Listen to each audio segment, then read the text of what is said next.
IIT Gujarat. નમસ્કાર. Virtual classroom training પ્રોગ્રામમાં આપનું હાર્દિક સ્વાગત છે. આઈટીઆઈમાં ચાલતા આરએફએમ ટ્રેડ અંતર્ગત હાર્મેટિક કોમ્પ્રેસરના લેસન વિશે આજે આપણે ચર્ચા કરીશું.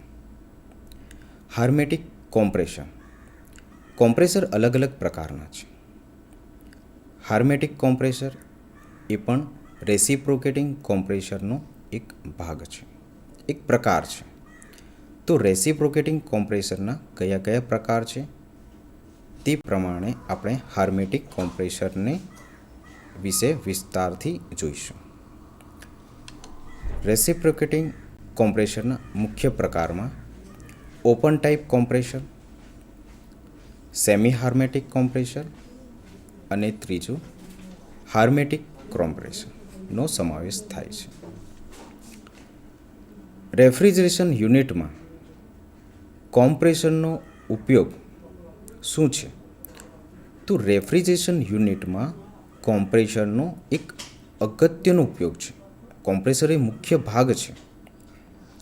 કોમ્પ્રેસર એ સક્શન લાઇન દ્વારા આવતા લો પ્રેશર, લો ટેમ્પરેચર ગેસને હાઈ પ્રેશર, હાઈ ટેમ્પરેચરમાં રૂપાંતર કરે છે. એટલે કે કોમ્પ્રેસરનો ઉપયોગ ગેસને કન્ડેન્સ કરવા માટે, તેનું તાપમાન અને દબાણ વધારવા માટેનો છે. કોમ્પ્રેસર દ્વારા દબાણમાં વધારો થતાં ગેસ કન્ડેન્સ થાય છે.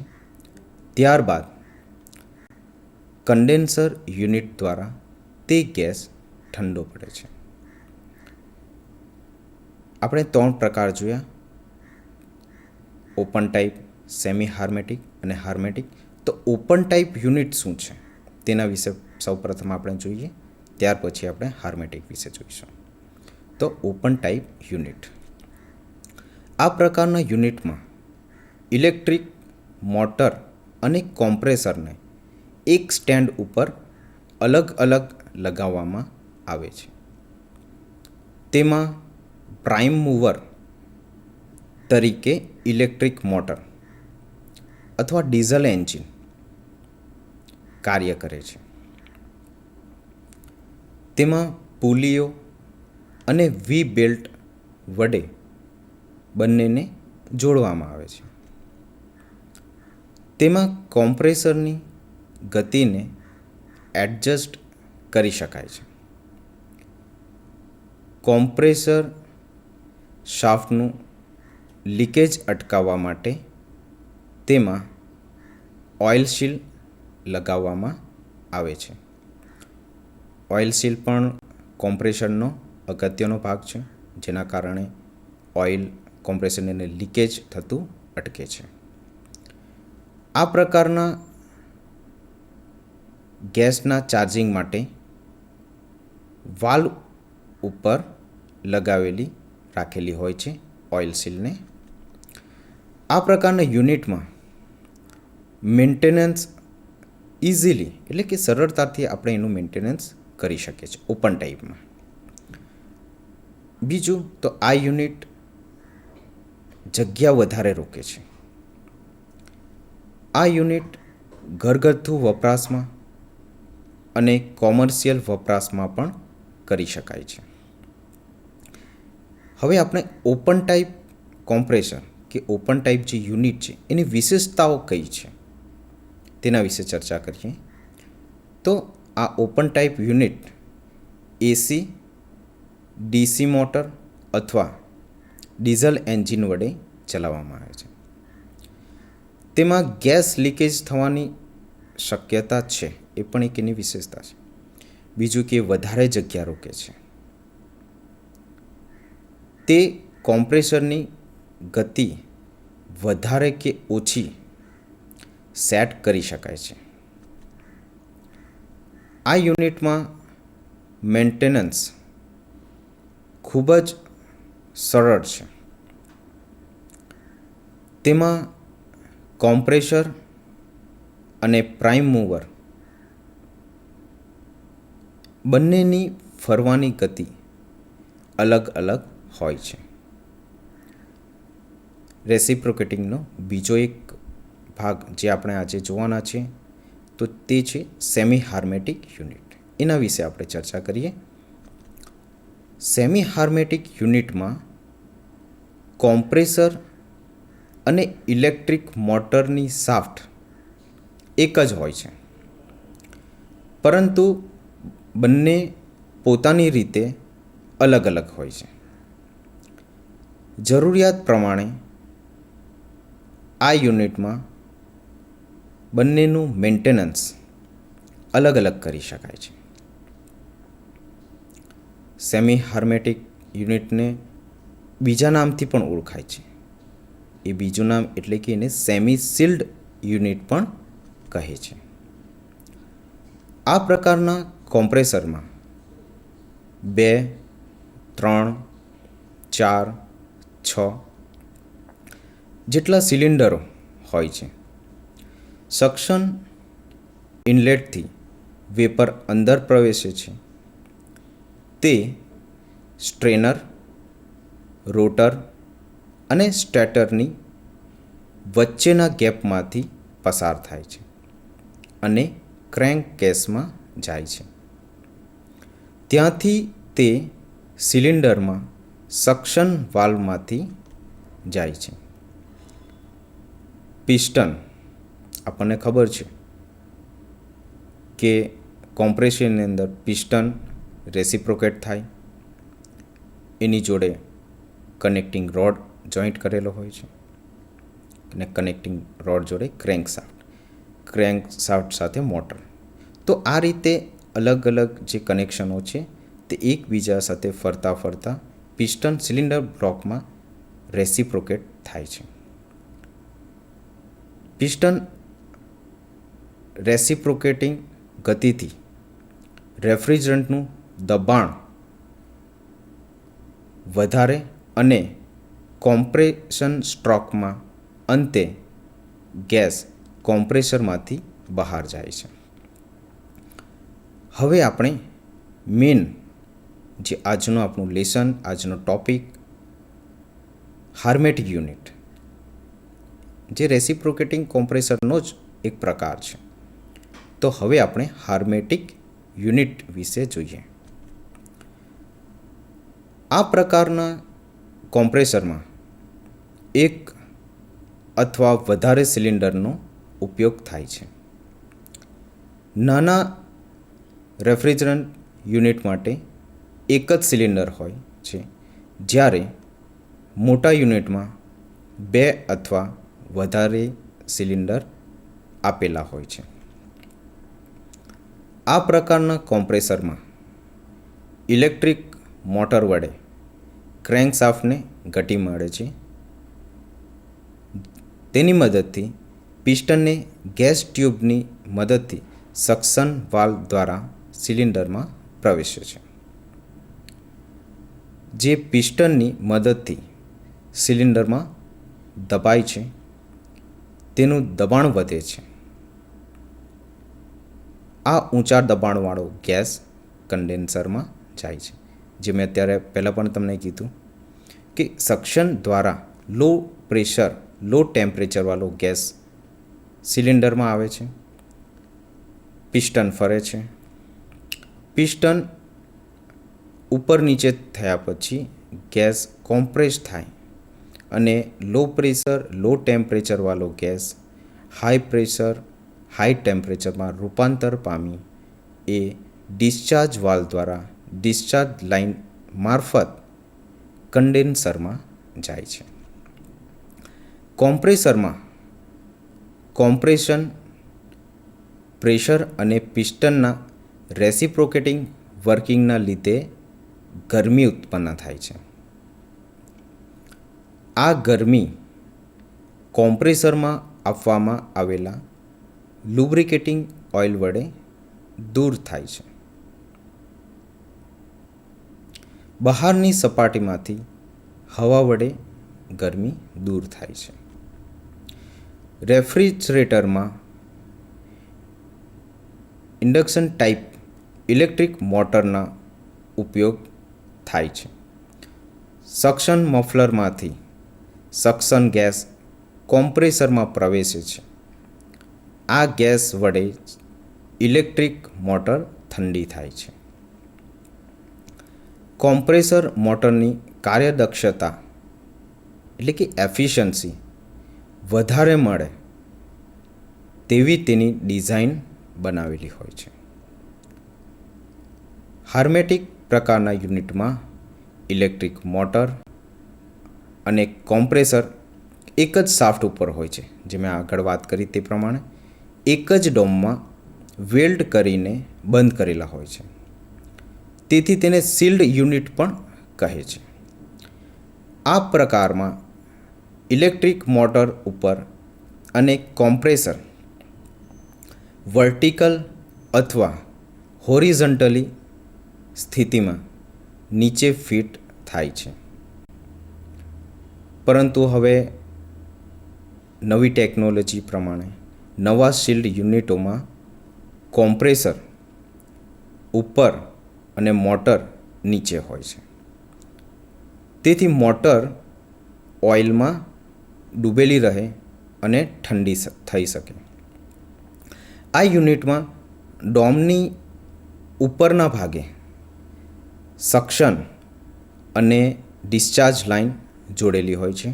આપણને ખબર છે કે કોમ્પ્રેસરની અંદર બહારની જે એક લાઇન પાઇપલાઇન જેવી તમે જોઈ શકો, આપણે ફોટાની અંદર પણ જોઈશું, ફિગરમાં પણ જોઈશું કે એક સક્શન લાઇન કે જ્યાં ગેસ અંદર આવે છે અને કોમ્પ્રેસરમાંથી જે ગેસ બહાર નીકળે છે જેને આપણે ડિસ્ચાર્જ લાઇન એ કોમ્પ્રેસરમાં જોડેલી હોય છે. કેટલાક સીલ્ડ યુનિટમાં 5 પાઇપ કનેક્શન જોડેલા હોય છે, જેમાં એક કનેક્શન કોમ્પ્રેસર હેડથી કન્ડેન્સરમાં જાય છે. ત્યાંથી આ કનેક્શન ફરીથી સીલ્ડ યુનિટમાં જાય છે અને પાઇપ કોઇલના રૂપે ઓઇલને ગરમ કરે છે. ત્યારબાદ બહાર નીકળીને મોટા કન્ડેન્સરમાં જાય છે. બાકીના કનેક્શન ચાર્જિંગ લાઇન અથવા સક્શન લાઇન માટે હોય છે. ઇલેક્ટ્રિક મોટરમાં 3 મેઇન ટર્મિનલ સ્ટાર્ટિંગ, રનિંગ અને કોમન, જેને CRC પણ આપણે કહી શકીએ છીએ, જે ડોમ ઉપર ફિટ થાય છે. તેને રિલે, ઓવરલોડ પ્રોટેક્ટર અને કેપેસિટરની સાથે જોડવામાં આવે છે. આ પ્રકારના કોમ્પ્રેસરમાં કોમ્પ્રેસર અને ઇલેક્ટ્રિક મોટર બંને એક સરખા RPM ઉપર ફરે છે. RPM એટલે કે રિવોલ્યુશન પર મિનિટ. 1 મિનિટમાં કેટલા આંટા ફરે મોટર અથવા કોમ્પ્રેસર, જેને RPM કહેવાય. તો કોમ્પ્રેસર અને ઇલેક્ટ્રિક મોટર બંને એક સરખા RPM ઉપર ફરે છે. હાર્મેટિક અથવા શિલ્ડ યુનિટની મોટરને જ્યારે કરંટ આપવામાં આવે છે ત્યારે કોમ્પ્રેસર ચાલે છે. કોમ્પ્રેસરનું મુખ્ય કાર્ય ઓછા પ્રેશર અને ઓછા તાપમાનનો ગેસને ખેંચીને તેને કોમ્પ્રેસ કરીને ઊંચા તાપમાને અને ઊંચા દબાણે ડિસ્ચાર્જ કરવાનો છે. જે આગળ પણ મેં કીધું કે કોમ્પ્રેસરનું મુખ્ય કાર્ય આ જ છે. લો પ્રેશર, લો ટેમ્પરેચરવાળા ગેસને હાઈ પ્રેશર, હાઈ ટેમ્પરેચરમાં રૂપાંતર કરવાનું અને એને કન્ડેન્સર તરફ મોકલવાનું. અત્યારે આપણે ફિગરમાં જે પ્રમાણે જોયું હાર્મેટિક કોમ્પ્રેસર, અલગ અલગ તમે જોઈ રહ્યા કે લાઇન બહાર આપેલી છે. કોપર ટ્યુબ, જે અલગ અલગ સક્શન લાઇન, ડિસ્ચાર્જ લાઇન એ પ્રકારની લાઈનો હોય છે. હાર્મેટિક કોમ્પ્રેસર આખું એનું હાઉસિંગ આખું જે છે એની અંદર મોટર છે. મોટર અને કોમ્પ્રેસરની શાફ્ટ એક જ શાફ્ટ ઉપર કામ કરે છે. કોમ્પ્રેસર નીચે આ સ્પ્રિંગ છે બરાબર છે, જેને આપણે જે વાઇબ્રેશન થતા એ સ્પ્રિંગ વાઇબ્રેશન ઓછું કરે, પિસ્ટન, બરાબર છે. આ રીતે એની સ્કીમેટિક ડાયાગ્રામ છે. હવે હાર્મેટિક કોમ્પ્રેસરની વિશેષતાઓ કઈ છે તેના વિશે આપણે જોઈએ. આ પ્રકારના યુનિટમાં સિંગલ ફેઝ ઇન્ડક્શન મોટર હોય છે. આ પ્રકારના યુનિટમાં ગેસ લીકેજ થવાની સમસ્યા રહેતી નથી. ત્રીજું છે કોમ્પ્રેસરની ગતિ સ્થિર રહે છે. ઘરગથ્થુ રેફ્રિજરેટરમાં હાર્મેટિક કોમ્પ્રેસરનો ઉપયોગ થાય છે. બીજું કે એ જગ્યા ઓછી રોકે છે. આ યુનિટમાં મોટર અને કોમ્પ્રેસરને એકસાથે કપલિંગ વડે જોડવામાં આવે છે. હાર્મેટિક કોમ્પ્રેસરનું મેન્ટેનન્સ થોડું અઘરું હોય છે. આપણે જે પ્રમાણે વાત કરી કે હાર્મેટિક કોમ્પ્રેસરની અંદર લુબ્રિકેશન સિસ્ટમ કે ઓઇલ આખા યુનિટને ઠંડુ કરે છે. તો ઓઇલનો મુખ્ય હેતુ શું છે? કોમ્પ્રેસરમાં લુબ્રિકેશન સિસ્ટમ કેમ જરૂરી છે અને કેટલા પ્રકારની લુબ્રિકેશન સિસ્ટમ છે તે પણ જાણવું જરૂરી છે. કારણ કે કોમ્પ્રેસર જ્યારે ફરે છે, એના ભાગો ફરે છે, ત્યારે એના ભાગો એકબીજા સાથે જોઈન્ટ હોય છે. એનો ઘસારો ઓછો કરવા માટે અથવા તો જ્યારે ભાગો ફરે છે ત્યારે જે ગરમી ઉત્પન્ન થાય છે એ ગરમીને ઓછી કરવા માટે પણ લુબ્રિકેશન જરૂરી છે. તો હવે આપણે લુબ્રિકેશન સિસ્ટમ વિશે જોઈએ. રેસિપ્રોકેટિંગ કોમ્પ્રેસરમાં કોમ્પ્રેસરના લુબ્રિકેશન માટે ઓઇલ ભરવામાં આવે છે. લુબ્રિકેશનની જરૂરિયાત શું? કયા કારણસર એની જરૂરિયાત રહે છે? તો એક, કોમ્પ્રેસરના ફરતા ભાગો વચ્ચે ઘર્ષણ ઓછું કરવા માટે, જે મેં અત્યારે તમને વાત કરી. બીજું એનું કારણ છે, એની જરૂરિયાત શું છે? તો ઘર્ષણના લીધે ગરમી ઉત્પન્ન થાય, તો આ ગરમીને ઓછી કરવા માટે. ત્રીજી જરૂરિયાત એટલા માટે કે ઓઇલના લીધે ધ્રુજારી અને અવાજ ઓછો ઉત્પન્ન થાય છે. બીજું, ઓઇલના લીધે પિસ્ટન સિલિન્ડર જેવા ભાગો ઓછા ગરમ થાય છે.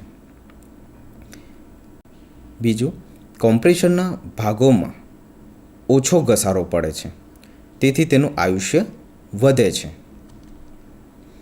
ઓઇલની વિશેષતાઓ કઈ? તો ઓઇલની જ્યારે આપણે પસંદગી કરીએ તો કઈ કઈ બાબતોનું ધ્યાન રાખવું જોઈએ?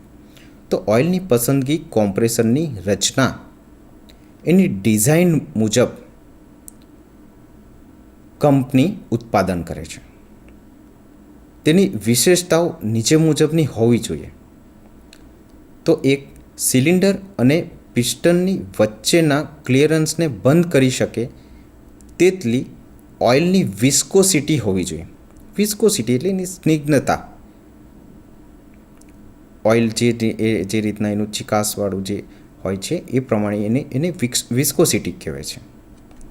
બીજું કે એનું ઠાર બિંદુ ખૂબ જ ઓછું હોવું જોઈએ. ઇંગ્લિશમાં કહીએ તો એને મેલ્ટિંગ ટેમ્પરેચર ખૂબ જ ઓછું હોવું જોઈએ. વધારે ઊંચા તાપમાને પણ ઓઇલની જે વિસ્કોસિટી છે તેટલી જ રહેવી જોઈએ. તેના ઉપયોગથી ધાતુના પાર્ટ ઉપર અસર થવી જોઈએ નહીં. તે રેફ્રિજરન્ટની સાથે બરાબર મિક્સ થઈ જાય તેવું હોવું જોઈએ. આ બધી એની વિશેષતાઓ છે. હવે આપણે લુબ્રિકેટિંગ સિસ્ટમના પ્રકાર કયા કયા છે એના વિશે આપણે જોઈએ. રેફ્રિજરેટરમાં મુખ્ય ઉપયોગમાં આવતી લુબ્રિકેટિંગ પદ્ધતિ આ મુજબ છે. એક, સ્પ્લેશ લુબ્રિકેટિંગ પદ્ધતિ અને બીજું છે ફોર્સ ફીડ લુબ્રિકેટિંગ પદ્ધતિ. સૌપ્રથમ આપણે સ્પ્લેશ લુબ્રિકેટિંગ પદ્ધતિ વિશે જોઈએ. નાના અને હળવા રેસિપ્રોકેટિંગ કોમ્પ્રેસર જે વધારે ગતિમાં ફરે છે તેમાં સ્પ્લેશ લુબ્રિકેટિંગ પદ્ધતિનો ઉપયોગ કરવામાં આવે છે. આ પદ્ધતિમાં ક્રેન્કશાફ્ટ અથવા એસેન્ટ્રિક શાફ્ટ ઉપર સ્પ્લેશર લાગે છે જે કોમ્પ્રેસરની નીચે ભરેલા ઓઇલને જુદા જુદા ભાગો એટલે કે પિસ્ટન સિલિન્ડર ઉપર ઉડાડે છે અને તે ભાગો લુબ્રિકેટ થાય છે. આ સ્પ્લેશ સિસ્ટમ લુબ્રિકેશન, આ ઓઇલ સમ્પ, અહીંયાથી આ જે પિસ્ટન નીચેની તરફ આવે કનેક્ટિંગ રોડ, આ જે ઓઇલ છે, ઓઇલ પાછું ઉપર જાય, ઉપરથી પાછા ભાગો ઉપર પડે અને આ રીતે એનું લુબ્રિકેશન સિસ્ટમ ચાલ્યા કરે છે. બીજી lubrication system force feed lubricating system. આ પદ્ધતિમાં કોમ્પ્રેસરની અંદર તળિયે એટલે કે એના બેઝમાં કોમ્પ્રેસરની સાઇઝ મુજબ ઓઇલ ભરવામાં આવે છે. આ પદ્ધતિમાં એક ઓઇલ પંપ આપવામાં આવે છે જે ઓઇલમાં ડૂબેલો રહે છે. ઓઇલ પંપની સાથે ઓઇલ સ્ટ્રેનર અને ઓઇલ સ્ટ્રેનર લગાડવામાં આવે છે. ઓઇલ પંપ દ્વારા ઓઇલ ખેંચાય છે અને દબાણપૂર્વક crankshaft, piston, connecting rod, cylinder વગેરે ભાગ સુધી પહોંચાડે છે. ઓઇલ બધા જ ભાગોમાં સરળતાથી અને ઝડપથી પહોંચે છે. તેથી તમામ ભાગ સારી રીતે લુબ્રિકેટ થાય છે. ઓઇલ સ્ટ્રેનર અને ઓઇલ પંપ દ્વારા ઓઇલ શુદ્ધ થાય છે. તેથી શુદ્ધ ઓઇલ જ તમામ ભાગમાં ફરે છે. આપણે આ ફોર્સ ફીડ લુબ્રિકેટિંગ સિસ્ટમ જે પ્રમાણે અત્યારે આપણે વાત કરી ઓઇલ પંપની, ઓઇલ પંપ દ્વારા એ ઉપરની સાઈડ પર બધા જ ભાગોમાં આ પિસ્ટન, કનેક્ટિંગ રોડ, ક્રેન્કશાફ્ટ જે રીતના બધા જ ભાગોમાં ઓઇલ પહોંચાડવાનું કામ ઓઇલ પંપ દ્વારા થાય છે. ઓઇલ કેટલું ઉપરની સાઈડ પર પહોંચે એ પ્રેશર ગેજ અહીંયા છે, પિસ્ટન પિન, આ બેરિંગ, ઓઇલ પેસેજ, બરાબર છે. આ રીતે ફોર્સ ફીડ લુબ્રિકેટિંગ સિસ્ટમ છે. ઓઇલ વખત કઈ કઈ સાવચેતીઓ રાખવી જરૂરી છે તે આપણે જોઈએ. કોમ્પ્રેસરમાં ઓઇલ નાખતા પહેલાં આ મુજબની એની સાવચેતીઓ રાખવી જોઈએ. 1. કોમ્પ્રેસરમાંથી ગેસ સંપૂર્ણપણે બહાર કાઢી લેવો જોઈએ. 2.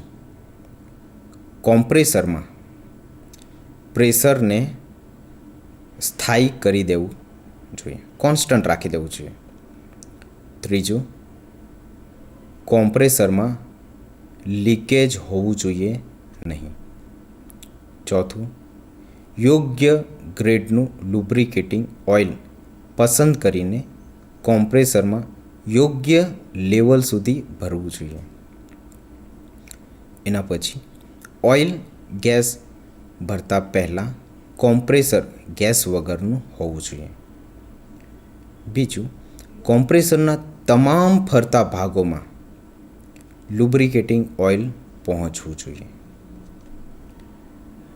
આ રીતે આપણે ઓઇલ કઈ રીતના એનો ઉપયોગ કરવો જોઈએ, ઓઇલ ભરતી વખતે કઈ કઈ સાવચેતીઓ રાખવી જોઈએ.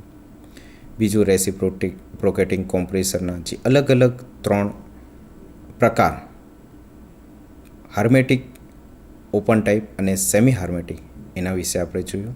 અને આજનો આપણો જે લેસન હતું હાર્મેટિક કોમ્પ્રેસર એ રેસિપ્રોકેટિંગ કોમ્પ્રેસરનો જ એક પ્રકાર હતો.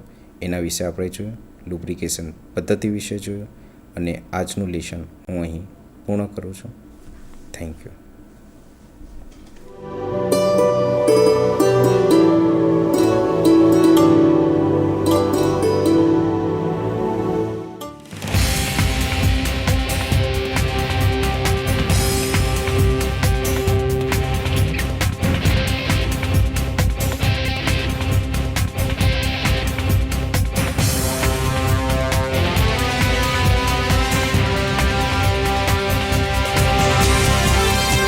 વિવેક ગુજરાત.